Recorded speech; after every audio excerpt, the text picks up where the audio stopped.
I'm going to start this week off with something that might be considered a little controversial.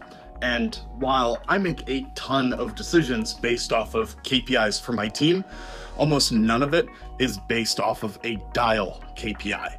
And the reason for that is I don't believe dials actually translate to much more than activity.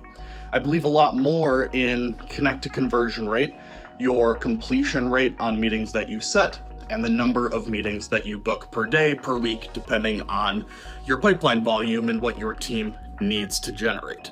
So when I hear people talk about the sales math that you need to hit quota, and they start to break things down by the number of dials every day, I disagree with that only because I feel like it's a very unpredictable metric.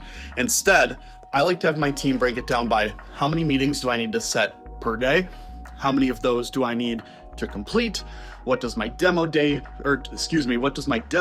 need to look like? And that type of KPI tracking. And the reason for that is you can always control how many dials you make, which then leads to those other KPIs. I do think that there are days where, let's say if you need to book 2 meetings every single day, that, hey, I need to book these 2, but it took me 150 dials one day, but it only took me 75 dials another day. So I ended up getting to 4. So keep that in mind when you're breaking down your sales math, that activity metrics are there to help you because you need to have high activity because it is somewhat of a volume game. But the bigger, more impactful KPIs are the ones you seriously need to track day in and day out.